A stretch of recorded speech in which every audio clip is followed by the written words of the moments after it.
Hello, eighth graders. This is lesson 12 of second step. In the last lesson, we learned about two strategies for disrupting the factors that can contribute to bullying and harassment.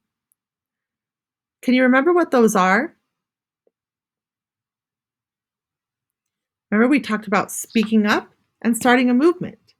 Today, we'll learn how making school more inclusive and requesting policy change can disrupt the factors that contribute to bullying and harassment. Think about a time someone helped you feel included, or a time you helped someone else feel included. What did you do? How do you think it felt for everyone involved?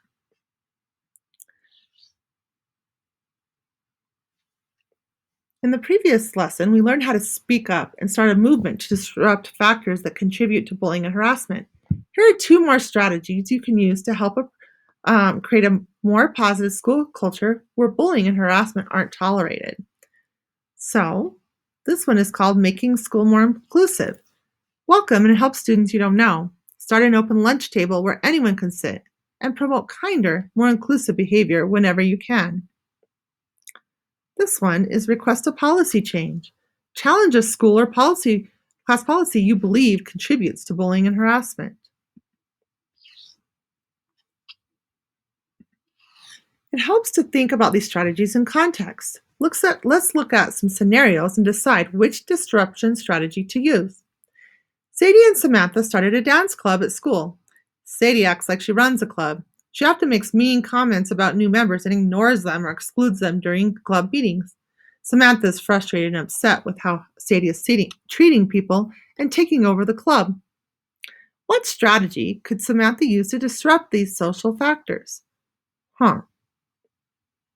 Well, Samantha can respectfully let Sadie know she wants the club to be more open to everyone. Remind Sadie that everyone is in a different place with their dance skills, or start our own inclusive club. So, you're not going to get to do this in a partner group since you're at home, and I want you to choose both of the scenarios on your handout and answer these questions. What social or environmental factors might be contributing to the bullying or harassment? Which disruption strategy could the students use and how? So now would be a good time to pause and complete that.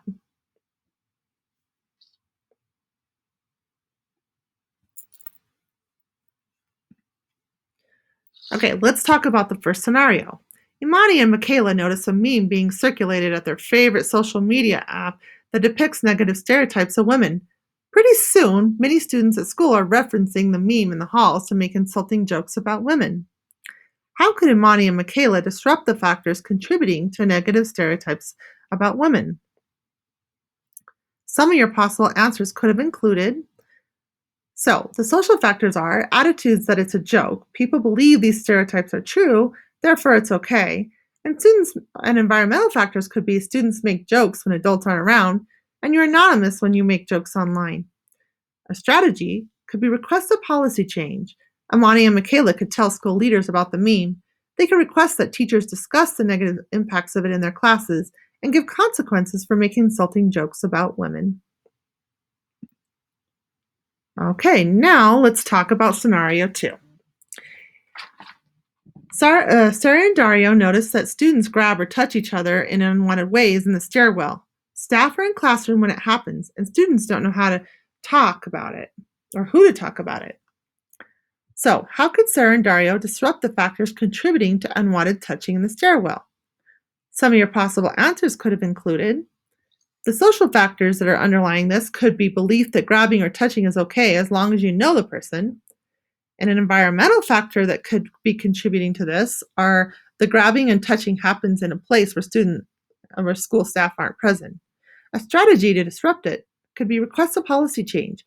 Sarah and Dario could ask school staff to be more present in the stairwells. They could ask school leadership to post a list of who to go to about bullying and harassment.